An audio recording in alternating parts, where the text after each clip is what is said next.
하늘을 덮으시며 땅을 위하여 비 준비하시니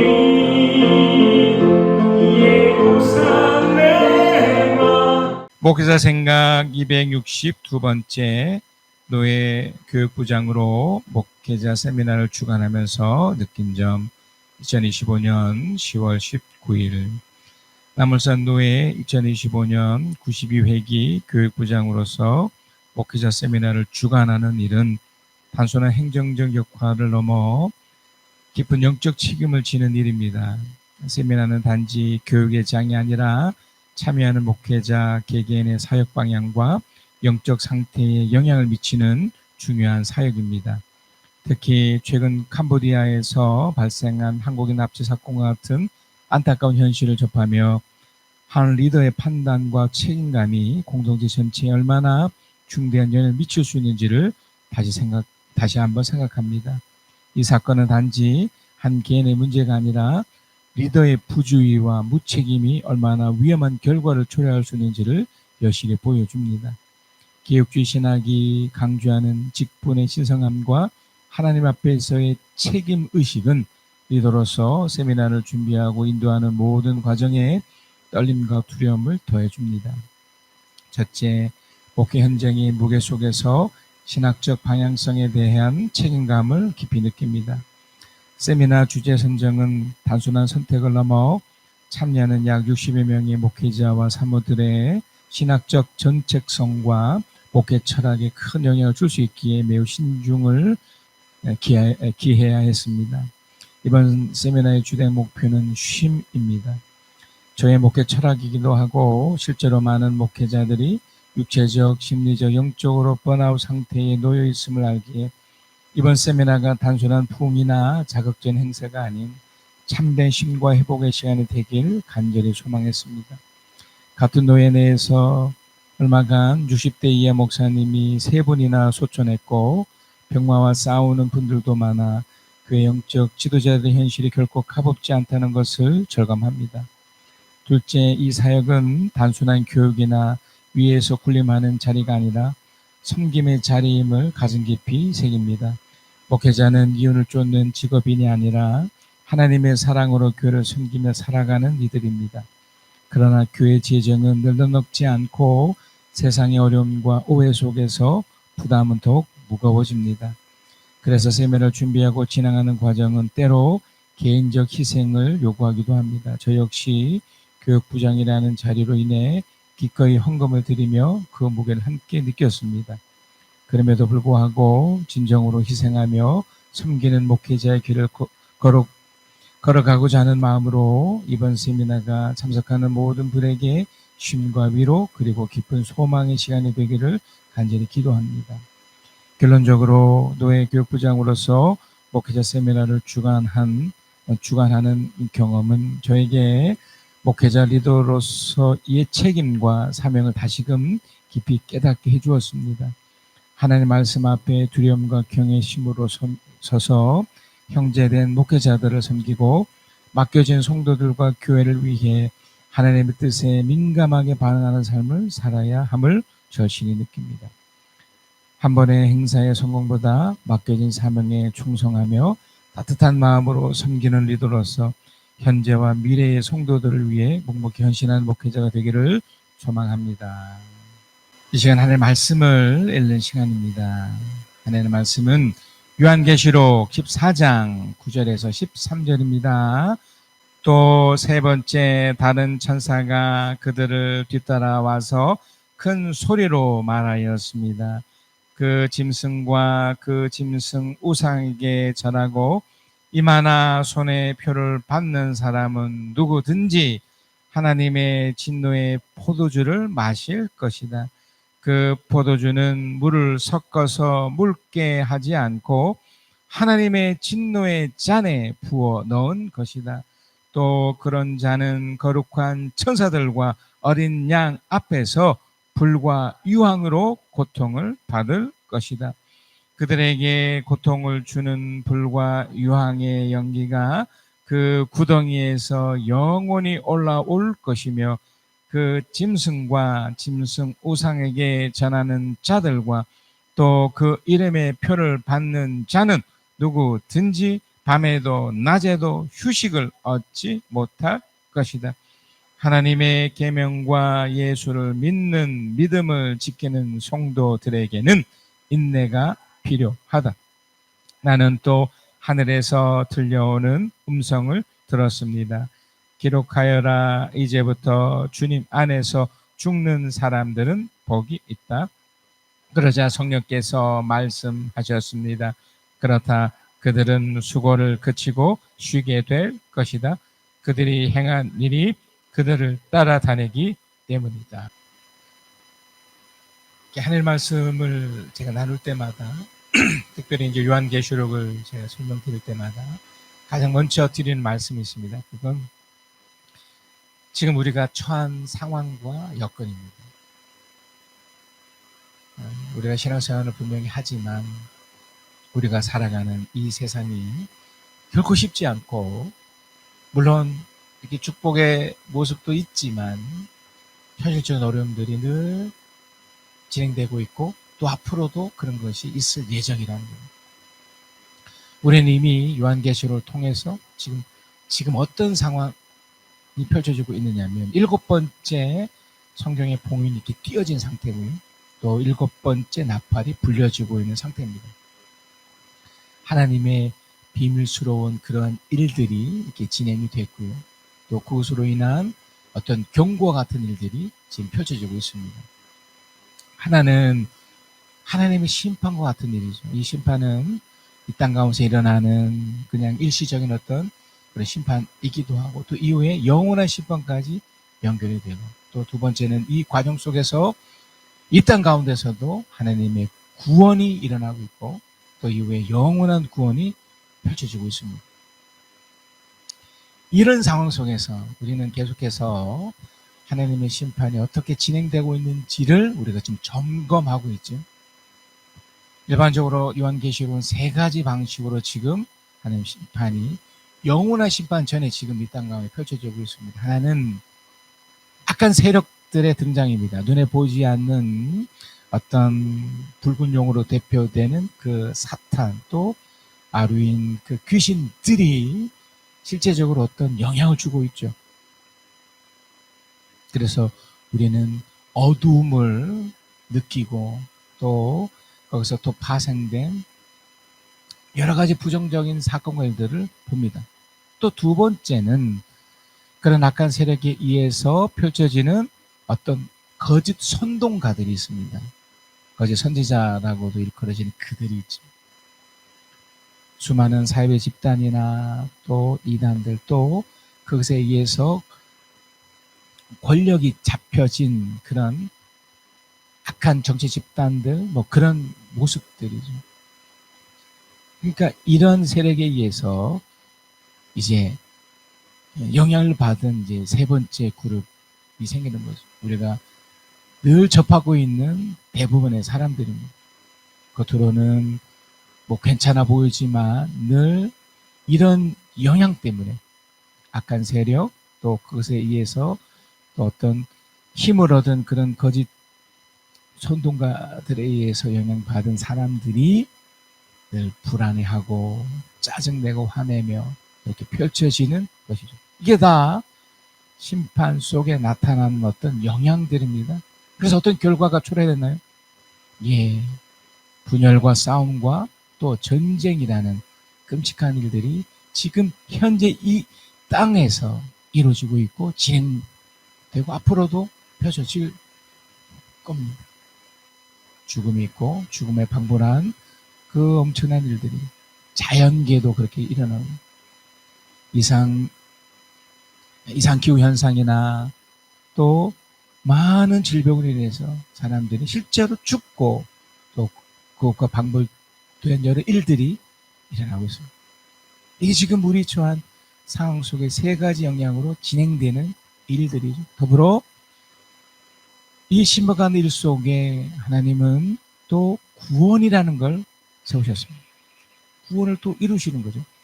어떤 누군가는 분명 거기서 구원 얻고 영원한 구원까지 펼쳐집니다. 한 여자로 대표되는 우리 저번 주에 보았던 14만 4천 명이라고 여겨지는 그 숫자는 그 상징에 가깝고요.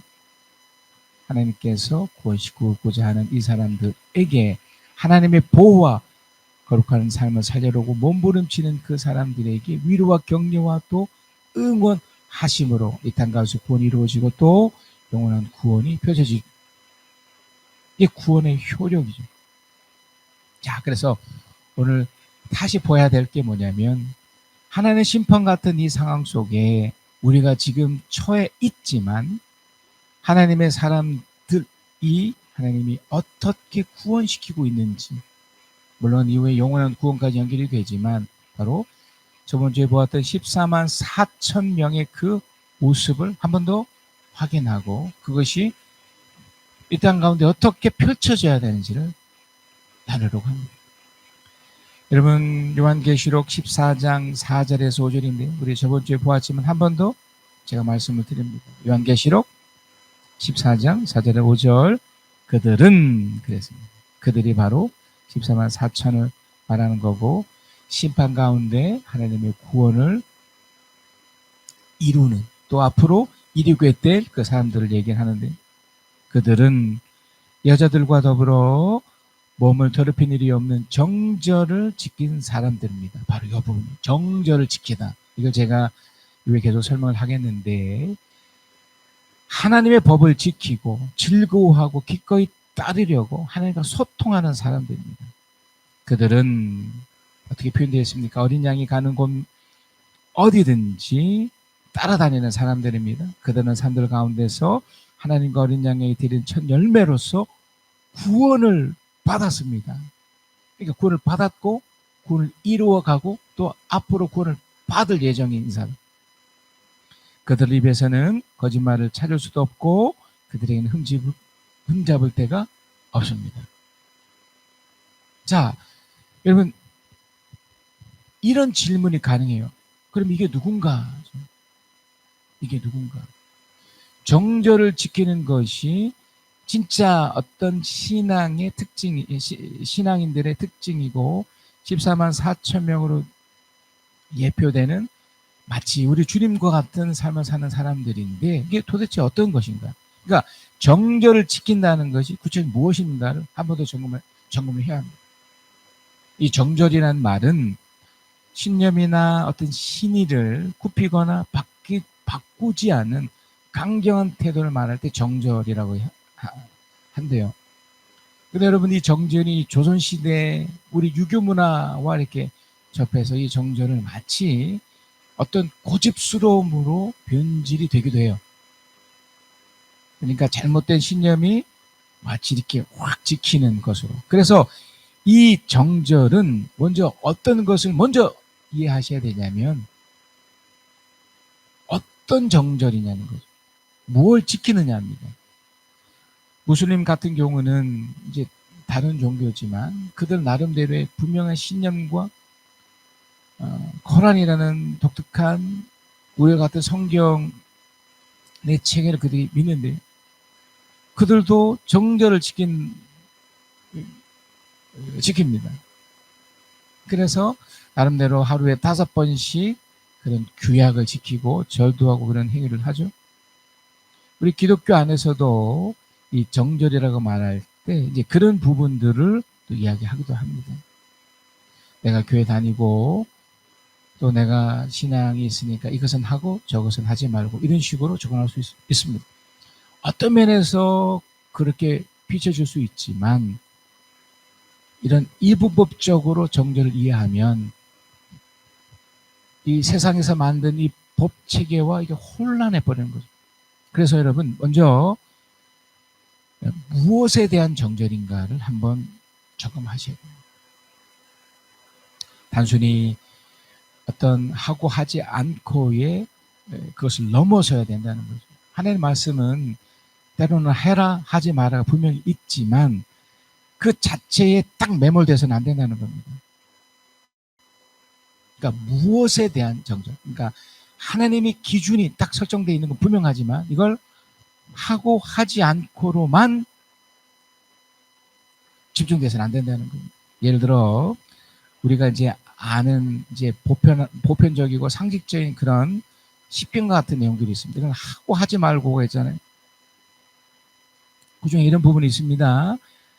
뭐 도둑질 하지 마라, 살인하지 마라, 뭐 간음하지 마라, 부모 공경해라, 뭐 이런 굉장히 상식적 일반적인 내용들인데 이걸 하면 되죠. 또 하지 않으면 뭐 잘못됐다고 인식을 하니까. 그러니까 여기까지는 예 가능합니다. 근데 정절을 지킨다는 입장에서 조금 상식적이지 않은 내용들도 있거든요. 어떻게 보면 한 인간으로서 도저히 이렇게 참여하기 힘든 내용도 있어요. 예를 들어 원수를 사랑해라. 또 흘러보내라. 네가 가진 것의 일부를 뭐 11조처럼 흘러보내라. 이런 것들은 쉽지 않은 내용이잖아요. 또 그걸 하기가 지키기가 어려워서. 그리고 상대적으로 이걸 해야 되냐 하지 말아야 되냐가 쉽지 않아요. 여러분 정말 원수를 어떻게 사랑합니까? 그러니까 이 정절을 지키다가 하나님 말씀에 순종하는 것과 연결되는데 단순히 이게 이분법적으로 하냐 하지 마라로 접근해서는 안 돼요. 자 그러면 또 무엇이 필요한 걸까요? 그러니까 이게 왜가 필요한 거죠. 왜 정절을 지켜야 되는가? 왜 하나님의 말씀에 순종을 해야 되는가? 그러니까 이건 결국 하나님이 누구인지를 정확히 알면 쉽게 해결이 되는 거죠. 여러분 하나님을 이해하실 때 가장 처음에 제가 무엇이라는 걸 말씀드립니까? 하나님의 공의에 의한 심판. 그러니까 좀 전에 예를 들었던 원수를 사랑하라거나 또 어떤 흘러보내기 같은 조금 받아들이기 힘든 그 내용도 왜가 이해가 되면 또 받아들이게 되면 이게 가능해져요. 여러분 사실 우리는 죄라는 것을 이미 접했고 이미 앞으로도 죄를 벗어날 수 없는 존재들이에요. 그러니까 한계가 있다는 거예요. 하고 하지 않고라는 하나의 법이 있어도 우리는 쉽게 무너지고 어기를 수 있는 존재들이에요. 예수 그리스도가 대신 우리를 위해서 그것을 다 갚아주었다 하더라도 그건 어디까지나 주님의 역할이고 우리는 쉽지 않다는 거예요.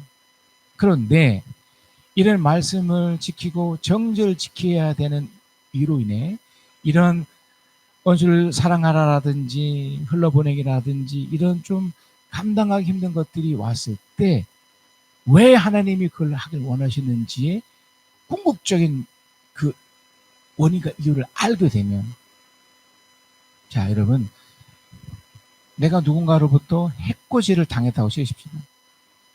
근데 성경은 그 해코지를 당한 것에 그 상대가 어떻든 간에 그걸 용서하고 사랑하고 심지어 더 잘 되기를 바라주고 이게 안 되는 거잖아요. 하나님 왜 그렇게 그런 무서운 표현을 쓰면서까지 하라고 하셨을까요? 하나님의 공의가 그래서 그것에 의한 심판이 내 손에 달려있지 않다는 걸 말해주는 거예요. 그러니까 원수는 그러니까 내가 누군가로부터 해코지를 당하면 그 해코지를 했던 그 사람은 내 손 안에 있는 것이 아니라 하나님 손에 있기 때문에 비록 나는 원수처럼 여길지 몰라도 하나님 입장에서 그 원수된 행동이나 모습 때문에 하나님이 심판한다는 걸 말해요. 그러니까 여기서 그러면 무엇이 남습니까? 나는 거기서 떨어져 나와야 되는 거예요. 그러니까 이게 쉽지 않은 거예요.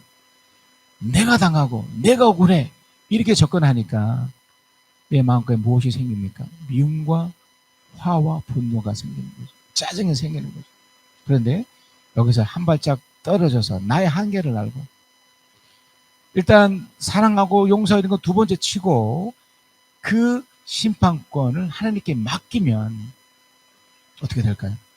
하나님이 알아서 하는 거예요. 하나님께서 반드시 처단하시고 역사하세요. 그게 하나님의 창조 원리고 우리가 살아가는 가장 궁극적인 목표고 이유예요. 그러니까 원수가 누구냐가 어떻게 보면 의미가 없어요. 또 반대로 내가 가해자가 될 수도 있잖아요. 내가 피해를 입은 피해자일 수도 있지만 내가 가해자가 될 수 있다는 거죠. 그 상대가 또 나를 원수로 여길 수도 있잖아요. 그럴 때는 어떻게 돼요? 마찬가지입니다. 그것도 내가 교회 가서 뭐 기도하고 하나님 편에서 이렇게 뭐 뭐 기도하고 뭐 이렇게 한다고 그래서 해결되는 게 아니라 나의 행동은 내가 어떻게 됩니까? 책임을 지는 거죠.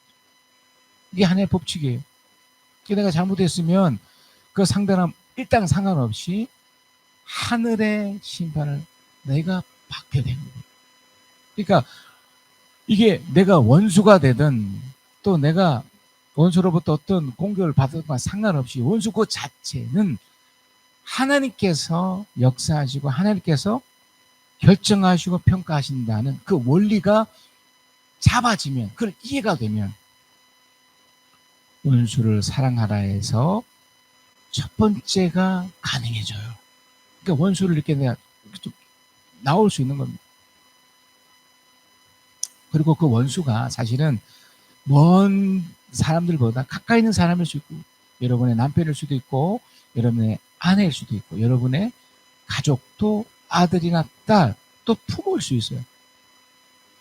원수가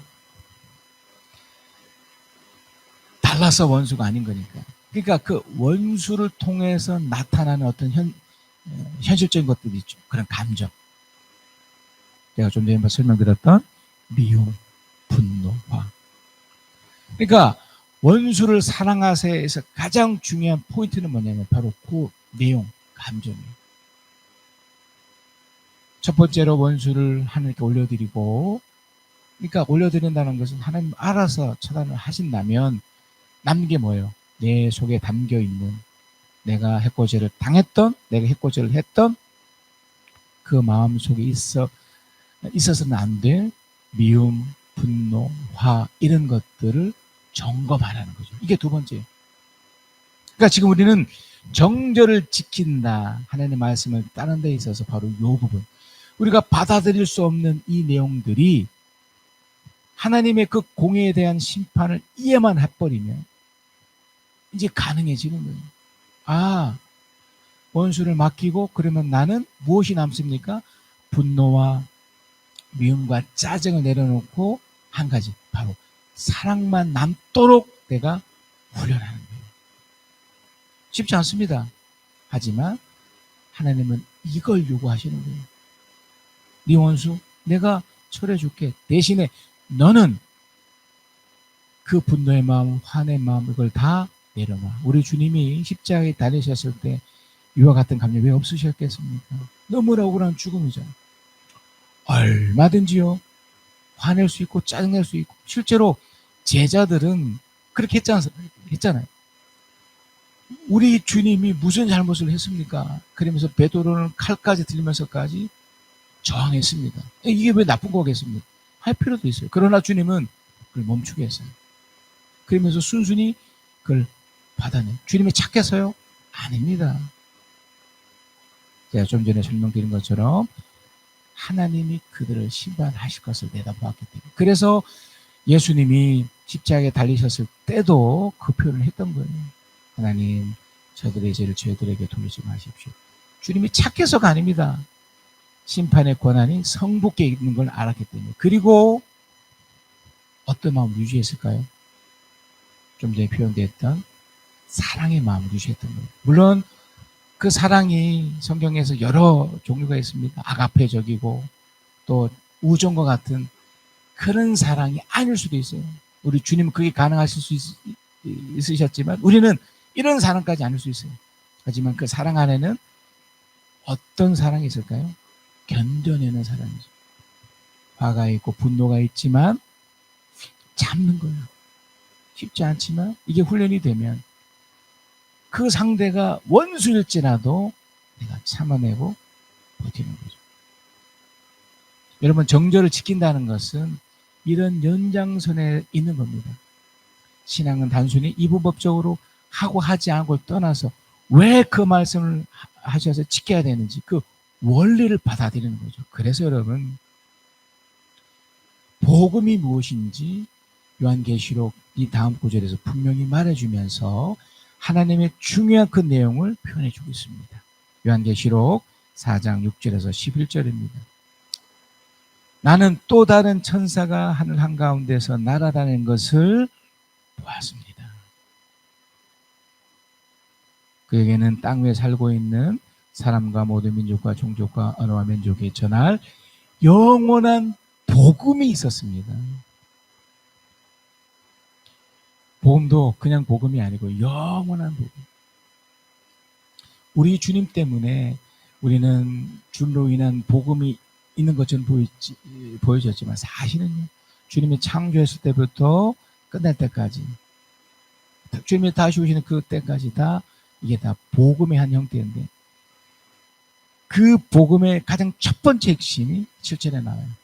이제 두 번째 천사가, 첫 번째 천사가 연결되지만 이제 두 번째 천사가 연결이 되는데, 그는 큰 소리를 외쳤습니다. 너희는 하나님을 두려워하고 그에게 영광을 돌려라. 하나님께서 무엇 할 때가 이르렀습니까? 심판할 때가 이르렀습니다. 이게 중요해요, 여러분. 심판할 때가 왔다는 거예요. 무섭지 않습니까, 여러분? 그러니까 영원한 복음의 가장 첫 번째 핵심은 하나님의 공의에 의한 심판이라는 거예요. 또 반대로 여러분, 심판이 만약에 일어나지 않으면 어떻게 되겠어요? 우리에게 억울하고, 제가 원수를 사랑하러 예를 들어드렸지만 얼마나 억울해요. 그러니까 우리 주님처럼 억울한 분이 어디 있겠습니까? 그러나 하나님 공에 대한 심판을 알고 있기 때문에 그걸 받아들이는 거죠. 여러분이 때로는 가해자가 될 수도 있고 피해자가 될 수도 있지만 그 모든 상황 이건 속에서 하나님께서 결정해 주지 않으시고 하나님께서 그냥 나 몰라라 하고 있으시다면 얼마나 억울하겠습니까? 얼마나 불편하겠습니까? 그러나 분명히 성경은 또 요한계시록 이야기하죠. 그 영원한 복음 중에 첫 번째, 하나님께서 심판할 때가 이르렀다라고 얘기를 하는 거예요. 자, 이 심판은 이제 연장선에 있어요. 바로 두 번째 천사를 통해서 한 번 더 이걸 확인해 줍니다. 8절, 또 두 번째 다른 천사가 뒤따라와서 말하였습니다. 무너졌다, 무너졌다. 큰 도시 바벨론이 무너졌다. 바벨론은 자기 음액으로 빚은 진노의 포도주를 모든 민족에게 마시게 한 도시다. 심판에 영향을 주는 그 세 가지 영역 속에 이게 무너졌대요. 우리는 압니다. 이 세상의 권력과 힘을 가진 자들이 하나님의 공의 앞에 그걸 펼치지 않을 때 어떻게 망가지고 무너지고 파멸되고, 역사를 통해 수없이 보고 지금도 느끼고 있죠. 그러니까 여러분, 아주 명쾌한 답인 거예요.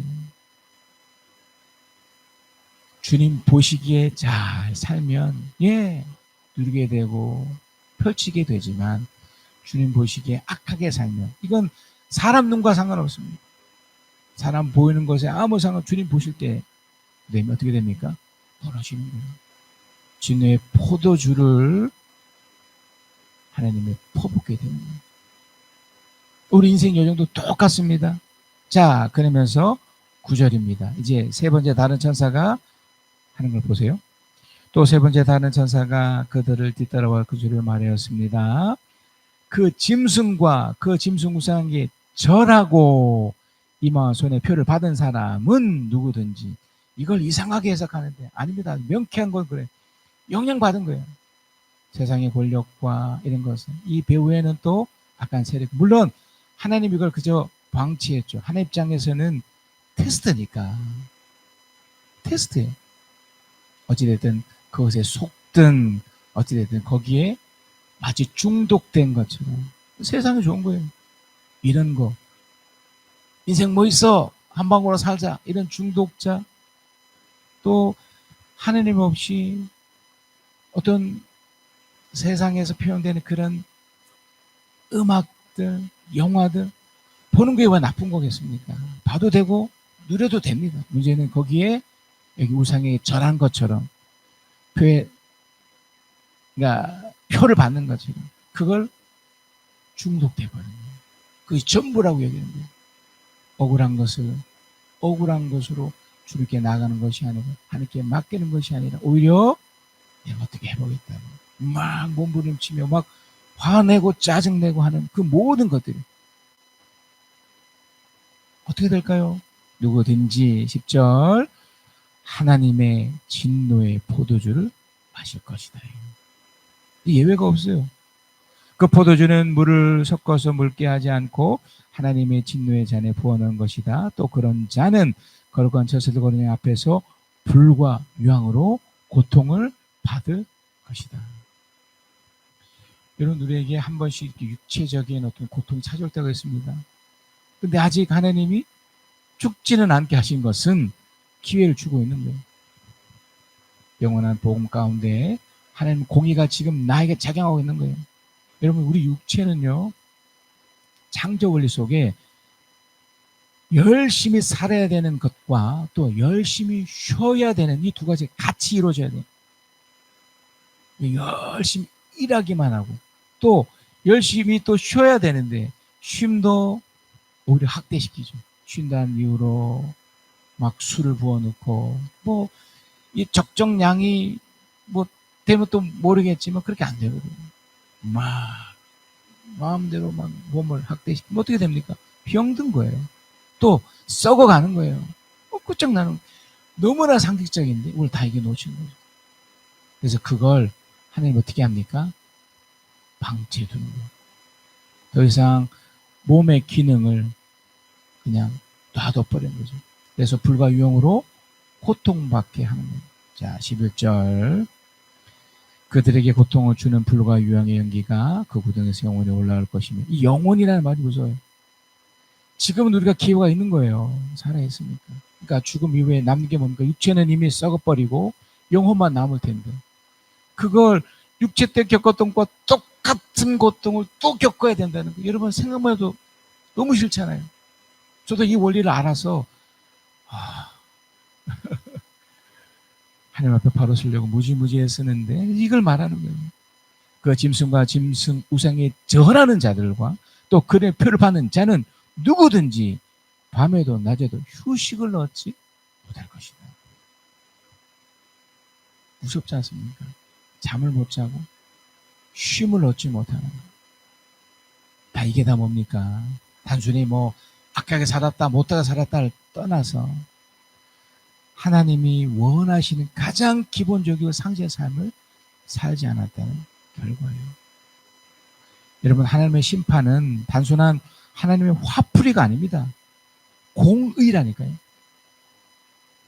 하나님이 분명 사랑이시지만 당신의 그 공의로움 때문에 사람들을, 한 사람들을 또 한 모임과 한 공간에 펼쳐진 모든 그 집단에게 동일하게 적용시키는 거예요.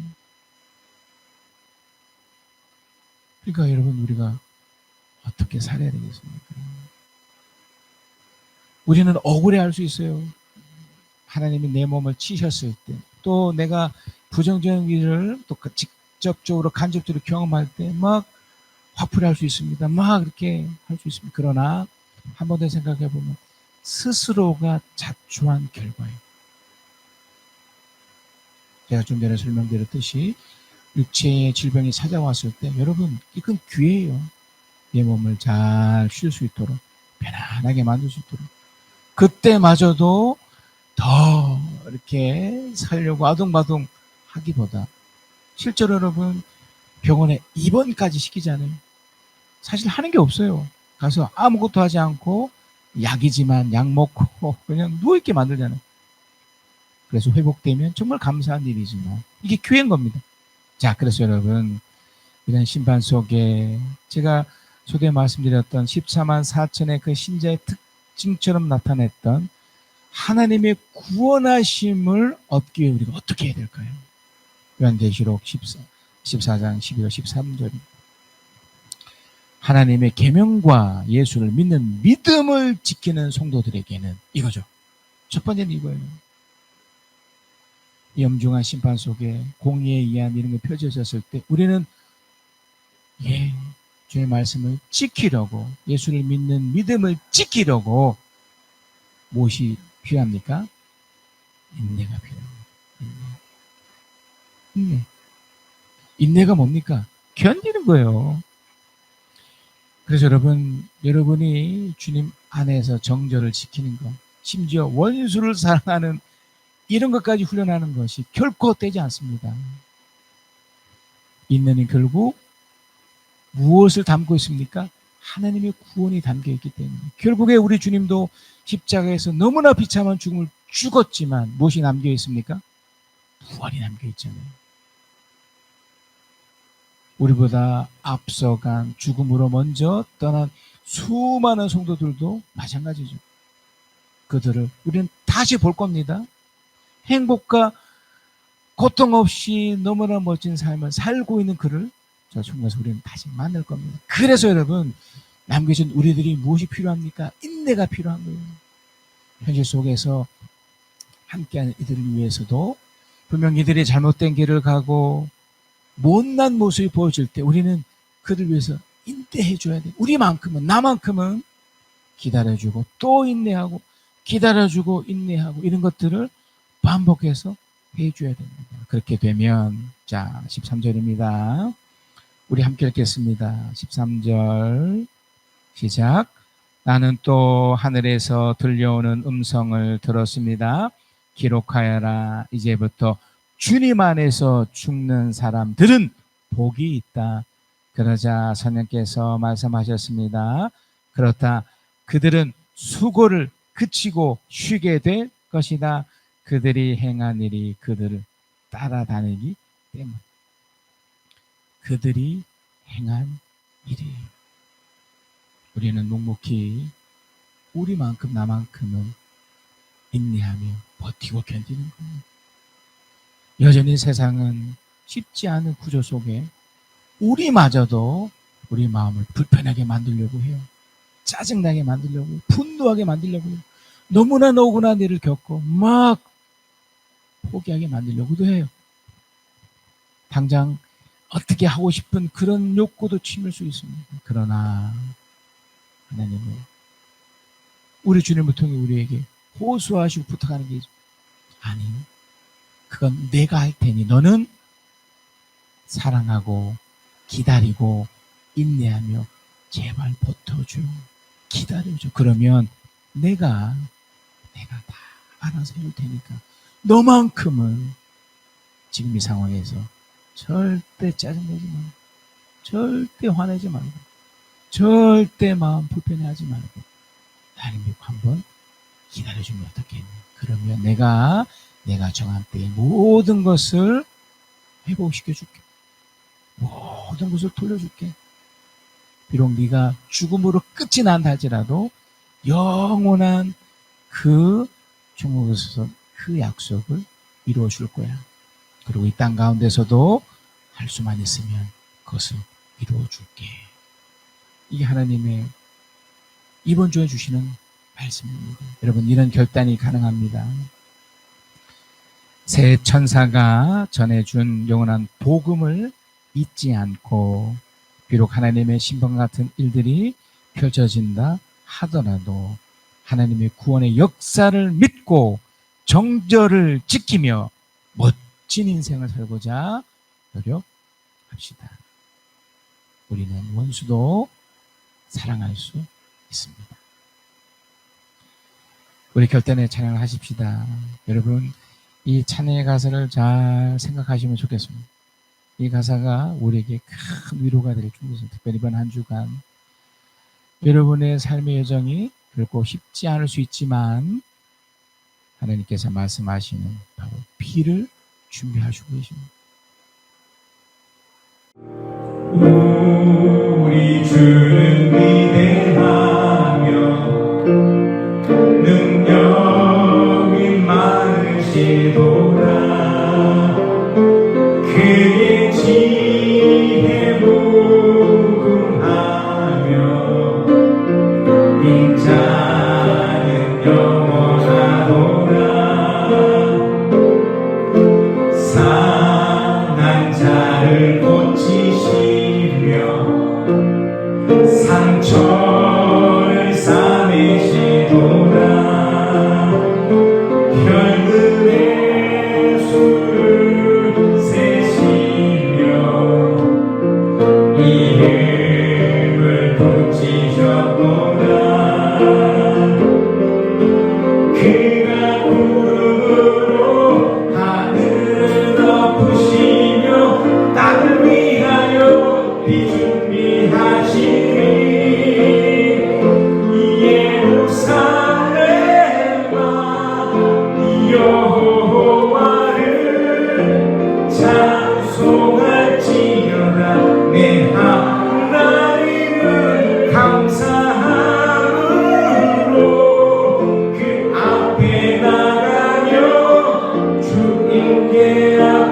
경배해.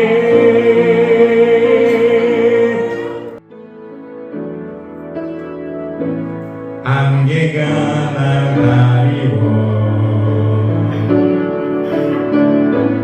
내 믿음 흔들리려 할 때 나 주님께 나아가네. 주님은 산 같아서 여전히 그 자리에 계셔. 눈을 뜨면 보이리라 위한 그 사랑. 주는 나의 도움이시며 주의 외에 영원하시네. 주의 위엄 앞에 믿음으로 순종해 예배드리니 주님께 날 이끄시며 주가 항상 함께 하시네.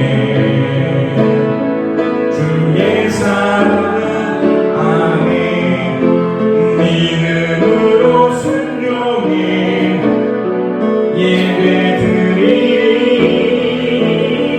영원히.